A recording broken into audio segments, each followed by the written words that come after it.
జాగ్రత్త, దెబ్బలు తగులుతాయి. ముసలాడివి, నువ్వు దూకితే నడువులు ఇరుగుతాయి. కుర్రవాణ్ణి, నాకేం కాదు. అవుద్దో కాదో మీ నాన్నని అడుగుతా.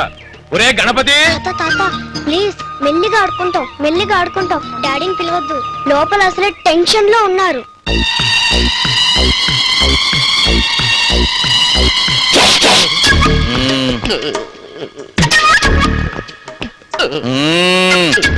ముక్కు కుడితే మా చెల్లెలకి నొప్పి పుడుతుంది కదా.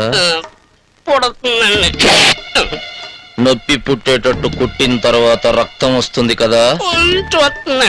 రక్తం వస్తే మా చెల్లెలు ఏడుస్తుంది కదా. ఏడ్చే అవకాశం ఉందండి. లేదన్నయ్యా, నేను ఓర్చుకుంటాగా. అసలు కుట్టించుకోవటం ఎందుకు, నొప్పి ఓర్చుకోవటం ఎందుకమ్మా? నన్ను ఏడిపించడానికి కాకపోతే. మిమ్మల్ని ఏడిపించడానికి కాదండి బాబు, రేపు పెళ్లి చూపుల్లో కాబోయే మొగుడికి అందంగా కనిపించడానికి. చిన్నప్పుడు కుట్టించాల్సిన ముక్కు పడకని మీ భయంతో ఇప్పటిదాకా లాక్కొచ్చారు. చాలా అందంగా కనిపించాలి ముక్కు, కనీసం కందడానికి కూడా వీల్లేదు. అదేంటండి, ముక్కు పడకంటే తల్లో పూలు అనుకుంటున్నారా? అంత ఈజీగా పెట్టుకోవడానికి? అదంతా నాకు తెలియదు. కుట్టేటప్పుడు రక్తం వచ్చిందో నీ కళ్ళు కలుపు మొక్కల్లా పీకి వాటి కన్నీళ్లతో ఆ రక్తం కడుగుతా. ఇంకేంటి కుట్టేది నా తొర్రు? నాకు నేను కుట్టుకోవాలండి. అలా అయితే ఓ పని చేద్దాం. ఏంటండి అది? ముక్కు పుడక ముందు ముందు నా కుట్టు. అన్నయ్య, నొప్పిగా లేకపోతే నువ్వు కుట్టించుకుందువు గాని. నువ్వు గాని కానీ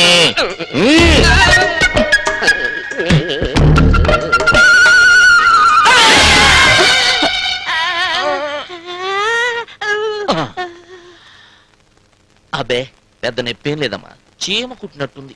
చీమలు మీ చెల్లిని చాలా సార్లు కుట్టాయి కాబట్టి చీమ కుట్టిందని ఎప్పుడు ఏడవలేదు. కాబట్టి కుట్టించుకోవచ్చు. మీరు తొందరగా కానివ్వండి.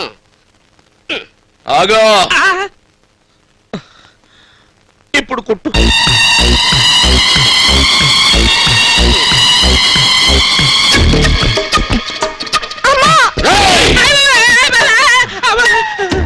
నాకేం కాలేదన్నయ్యా. అసలు నొప్పే లేదా అమ్మా? అస్సలు లేదు, ఒట్టు.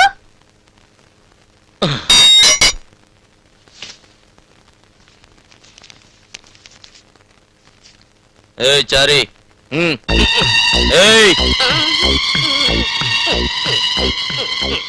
ఎంత నీ కుట్టుకూలి? 50 రూపాయలండి. మా చెల్లెలకి నొప్పి పుట్టకుండా కుట్టినందుకు ఇదిగో 200 తీసుకో. త్రిమూర్తులు గారు, దేవుడు అన్ని చోట్ల తనే ఉండలేక అమ్మను తయారు చేశాడంటారు.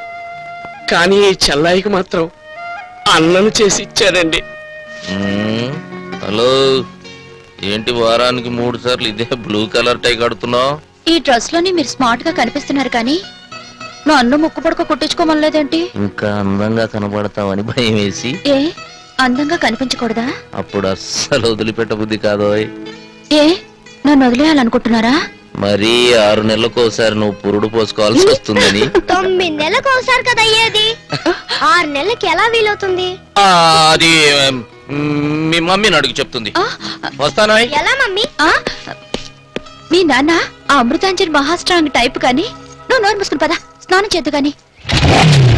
నాన్న వెళ్ళొస్తా. జాగ్రత్త బాబు.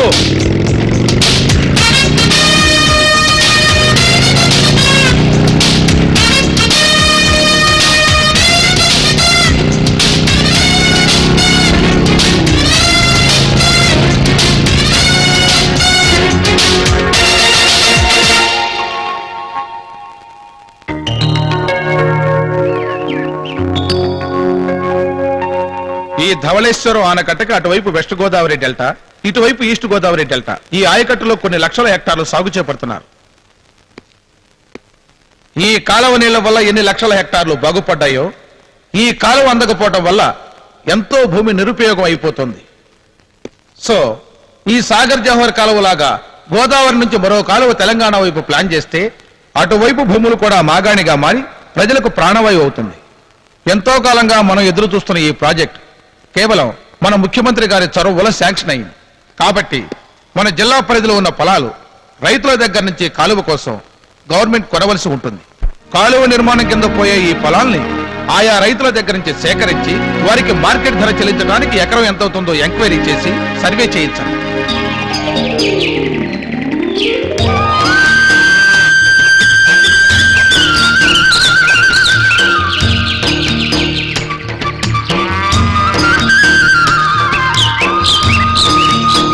చర్మ వెంకటేశ్వరు ఎకరన్నారండి. ఓకే. జ్యోతులు బుచ్చిబాబు 2 ఎకరాలండి. పిల్లలంతా బాగున్నారా? అంతా బాగానండి. అవేళ్ళు. ఎకరానికి ఎంత ఇస్తున్నారండి? గవర్నమెంట్ రేటే 1,00,000. 2 లక్షలు ఇస్తే ఎట్లా ఉంటుందండి? వినడానికి చాలా బాగుంటది. ఇప్పిస్తే ఇంకా బాగుంటుందండి. ఎవడ బాబు సొమ్ము రాదు తవ్వుకుపోవడానికి. నా బాబు సొమ్ము కాదు, గవర్నమెంట్ ఇది. ఎవడి బాబుగాడి సొమ్ము కాదు కాబట్టి, ఆ. గవర్నమెంట్ సొమ్ము కాబట్టి ఆ. ఎకరానికి ఇంకో 1,00,000 ఇప్పించమనండి. ఆ. మీ ఎంఆర్ఓ గారికి ఆ. ఎకరానికో 25,000 ఇస్తాం. ఇక్కడ మీరు మ్యాటర్ పోస్ట్ చేశారు, అక్కడ ఇదే మ్యాటర్ డెలివరీ చేస్తా. ఏంటి ఆ రైతులు చిన్న లింక్ ఎట్టారండి. ఏంటంట ఎకరానికి ఇంకో 1,00,000 ఎక్కువ రాస్తే ఇంత అని అప్పు చెప్తారంటండి. ఏంటప్ప చెప్పేది? మీకు తెలదు ఏంటండి లంచం. ఇది నా ఫీలింగ్ కాదండి, మరి ఆ రైతుల ఫీలింగ్. వాళ్ళు ఏమన్నారంటే ఏమన్నారు? లంచాలా అమ్మా! నాకు తెలుసు సార్, మీరు పోలా సార్. ఇలా అలా కాదు సార్, వేరేలా, లక్ష్యంలో లా.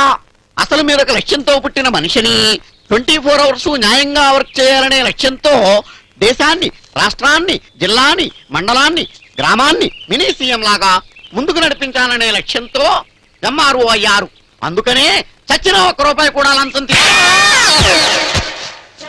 మా పని మేం చేయడానికి కూడా మీరు లంచం ఇస్తున్నారు కాబట్టి గవర్నమెంట్ ఆఫీసుల్లో బిళ్ళ బంట్రోతులు కూడా బిల్డింగులు కడుతున్నారు.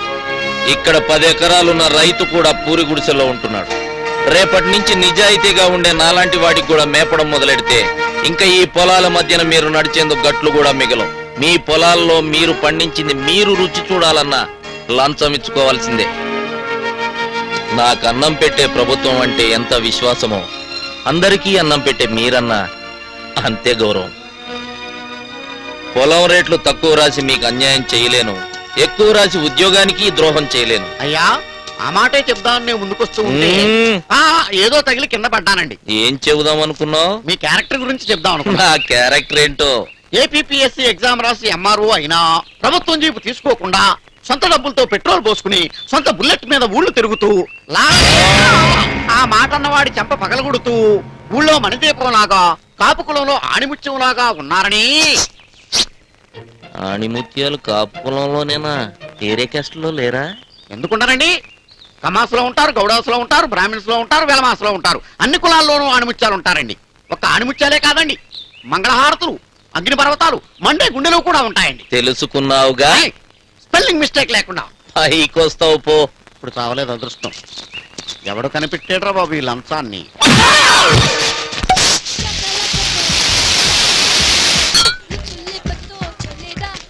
క్వార్టర్ పంపించు. అలాగే సార్, కూర్చోండి. ఓల్డ్ మనకు క్వార్టర్ పంపిస్తానులే. రే బాజీ అనా, ఇది అడుసు మిల్లికి, ఇది గుత్తులు తీసుకెళ్ళి ఓ థమ్స్అప్ పట్టుకెళ్ళు. 2 గ్లాసులు పట్టరా. అలాగే సార్.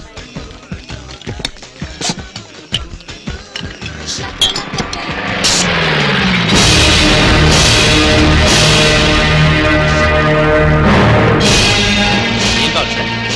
సార్ ఏం కావాలి సార్? సార్ సార్ ఏం కావాలి సార్? సార్ ఆగండి సార్. సార్ సార్ ఎవరు సార్ మీరు? ఏం కావాలి మీకు? లైసెన్స్ ఉందా? ఉంది సార్. బార్ కా షాప్ కా? ఈ లూజ్ అంతా తీసుకుని వీడి జేబు ఎక్కించండి.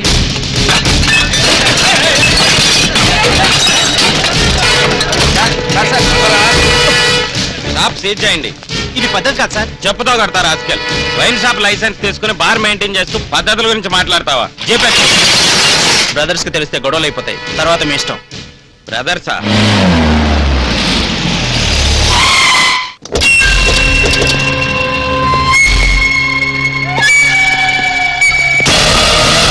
నమస్తే అన్న.